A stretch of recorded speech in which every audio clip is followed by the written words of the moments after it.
ပြည်မှာ socialism ရှိပါဘူး။ကွန်မြူနစ်လို့အရေးချုံထားပြီးနိုင်ငံတကာသွားပြီးခေါင်းပုံဖြတ်အမျက်ထုတ်နေတဲ့တရုတ်ဟာ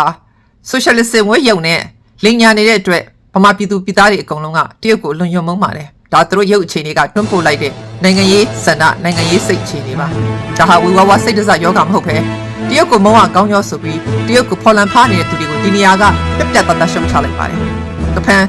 လူရန်စားရုံးကန်မှုဆိုတာထောက်နေမြင့်ပွာချပြီးစီးရင်ဒုက္ခဝါဝါကလွတ်မြောက်လို့တဲ့လူရန်စားတရက်လုံးကနေလက်တဆုပ်စာအုတ်ချုပ်သူလူရန်စားကိုတွန်းလှန်တဲ့တိုက်ပွဲမှန်သမျှကိုလူရန်စားတိုက်ပွဲလို့ခေါ်ပြီးဒီလူရန်စားတိုက်ပွဲဟာတရုတ်ပါတီဖြစ်စေမပါတီဖြစ်စေဗမာနိုင်ငံသားတွေကဥဆောင်လှုပ်ဆောင်နေဖြစ်တယ်ဒါကြောင့်တရုတ်ကိုဗမာနိုင်ငံထွက်သွားဖို့ဗမာပြည်သူပြည်သားတွေကတောင်းဆိုကြတယ် China get out of Burma တူဒစင်လန်နဲ့အနီအောင်လန်ကိုအသုံးချပြီ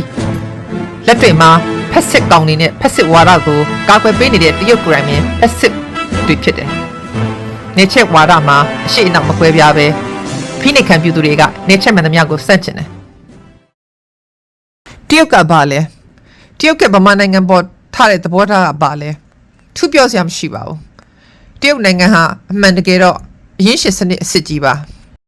ါစစ်ပွဲမရှိတဲ့အရင်းရှင်စနစ်ဆိုတာကမ္ဘာပေါ်မှာမရှိပါဘူးယနေ့အချိန်မှာအမေရိကန်အစိုးရကဒီမိုကရေစီနဲ့လုံခြုံရေးဆိုတဲ့အမည်များကိုသုံးပြီးကမ္ဘာအနှံ့မှာစီးခြေစိုက်စခန်းတွေကိုချက်ထွင်နေလက်နဲ့ရောင်းဝယ်မှုတွေကိုပြောင်းလုပ်နေတယ်နိုင်ငံငယ်တွေကိုအငှားနဲ့တိုက်တဲ့စစ်ပွဲတွေကတဆင့်သိငယ်တဲ့နိုင်ငံတွေကအရင်းမြစ်တွေကိုခိုးယူနေတယ်ဖိနှိပ်ခံတွေကိုဆက်လက်ဖိနှိပ်နေတယ်အဲ့ဒါလိုပဲတစ်ဖက်မှာတရုတ်အစိုးရကငင်းချမ်းသောဖွံ့ဖြိုးရေးတိုးတက်ရေးဒေသလုံခြုံရေးစတဲ့မျက်နှာဖုံးတွေကိုချိန်ချိန်ပြောပြီး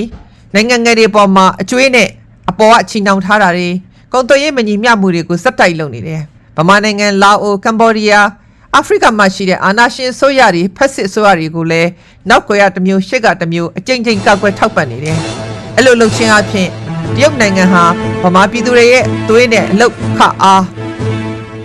ဒေသတရားကထွက်တဲ့တပ်ဖိုးရှိတဲ့တယံဇာတာတွေအားလုံးကိုအလကားနီနီစုပ်ယူနေတယ်ဒါကြောင့်အမေရိကန်နဲ့တရုတ်အရင်းရှင်အင်ပါယာနှစ်ဖက်စလုံးဘယ်သူသားတယ်လဲမသားဘူးဆိုတာကိုအထူးစကားပြောစရာမလိုပဲသူတို့နိုင်ငံစလုံးမှာကမ္ဘာပြည်သူတွေရဲ့ငြိမ်းချမ်းရေးကိုလုံးဝတိဆောက်ထားတာမဟုတ်ဘူးဆိုတာကိုသိနေရပါမယ်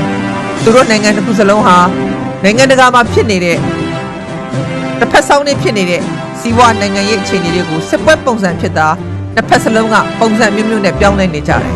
အမေရိကန်နဲ့တရုတ်ရဲ့ရှင်ပြိုင်မှုဟာလူသားတွေရဲ့အကျိုးစီးပွားအတွက်လုံးဝမဟုတ်ပဲသူတို့ရဲ့အမြတ်အတွက်သာဖြစ်ပြီး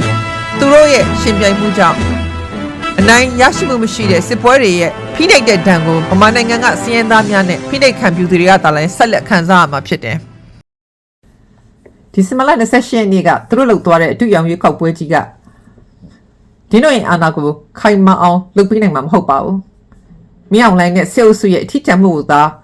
အရှက်တကွဲဖော်ထုတ်ပြသနေသလိုပါရွေးကောက်ပွဲရပေးတဲ့တရားဝင်အာဏာဆိုတာပြည်သူလူထုရဲ့ထောက်ခံမှုပေါ်မှာပဲအခြေခံရပါတယ်ပြည်သူတွေလည်းမပါဘူးယုံကြည်မှုလည်းမရှိဘူးလက်မခံတဲ့ရွေးကောက်ပွဲတစ်ခုကသူတို့အာဏာကိုတည်မြဲစေမှာမဟုတ်ပါဘူးအပိုင်းပိုင်းပြိုလဲနေတဲ့သူတို့အာဏာကိုအလှပြင်ဖုံးကွယ်ဖို့အသေးအတန်စူးစမ်းတဲ့ဇညွန်းပြဆက်တစ်ခုပဲဖြစ်ပါတယ်ဒီပြဆက်ရေးတဲ့သူကတော့ကွန်မြူနစ်အတူ CCP ပဲဖြစ်ပါတယ်ဒါကြောင့်ပြည်သူတွေမပါပဲ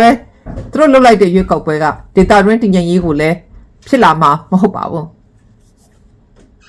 းဒီလိုချင်းနေမျိုးမှာတရုတ်ဆိုရဲ့ယက်တီချက်ကလည်းအလွန်ရုပ်ဆိုးပြီးအလွန်မင်းအနေနဲ့များပါတယ်ဖက်စစ်စနစ်ဆိုတာတမိုင်းရဘယ်တော့မှတည်တတ်တဲ့အရာမဟုတ်ပါဘူးဖက်စစ်တွေကိုရုပ်ပြက်စနစ်ထောက်ခံခြင်းဆိုတာသူတို့ကိုယ်တိုင် CCP ကလူကြီးတွေကိုယ်တိုင်မိလောင်နေတဲ့မသားကောင်ကိုသူတို့တရုတ်ပြည်တဲ့ကိုဆွတ်ခေါ်သွားသလိုဖြစ်နေပါတယ်တရုတ်ခါဗမာပြည်သူတန်း55တန်းကိုစန့်ကျင်ပြီးရုပ်ဆိုးစွာအကြီးတန်းစွာကျက်တည်မဲ့ဆိုရက်တည်နေတာဖြစ်တယ်ပြည်သူများစုရဲ့ဆန္ဒအသက်ရှင်မှုအနာဂတ်ကိုလစ်ရှုကြည့်ပြီးဆက်နာရှင်တွေကိုမျက်နှာပြောင်တိုက်ပြီးရွေးချယ်လိုက်တာဖြစ်တယ်ဒီလိုရွေးချယ်မှုမျိုးကသူတို့လိုပြောနေတဲ့လိုချင်တဲ့ဒေတာရင်းတည်ငြိမ်ရေးကိုလည်းရမှာမဟုတ်ပါဘူးတကယ်ဖြစ်လာမှာကအနာဂတ်မှာဖြစ်လာမယ်မဖြစ်မနေဖြစ်လာမယ်ပောက်ကွဲမှုတွေအတွက်လောင်စာထပ်ဖြစ်လိုက်တယ်လို့ပဲဖြစ်နေပါတယ်ဒီတွေကိုစန့်ကျင်ပြီးအာဏာရှင်တွေနဲ့သာပူးပေါင်းတဲ့ empire တွေနေချက်တွေဟာသူတို့အမြဲတမ်းမှားယွင်းတဲ့သမိုင်းဘက်ကရက်တည်ခဲ့ကြပါတယ်အချိန်ကြာလာလို့ဒီတွေအောင်ပွဲဝင်တဲ့အခါထို့ empire ပိုင်ရှင်တွေကိုယ်တိုင်ဒီတို့ဆုံးဖြတ်ချက်ရဲ့အကျိုးဆက်ကိုခံစားရပါတယ်ကျင်းချုပ်ဆိုရမယ်ဆိုရင်ဒီတို့ရောင်ရုပ်ကောက်ပွဲကမြောက်နိုင်ကိုသူတိတ်လိုချင်နေတဲ့တိတ်မတက်လိုချင်တဲ့အာဏာရဖို့အတွက်တည်တည်နိုင်မှာမဟုတ်ပါဘူးသူတို့ရဲ့အထီးကျန်မှုပဲဖြစ်စေမယ် ပြည်သူတန်း55 သန်းကိုစက်ကျင်ပြီးလုပ်တဲ့အရာမှန်သမျှကြောက်ကိုကြောက်ဆုံးတယ် China get out of Burma တော်လှန်ရေးလုံးဝရှင်းသမ်းပြီတော်လှန်ရေးလုံးဝအောင်မြင်ပြီဆက်အနာရှင်လုံးဝကြဆုံးပြီ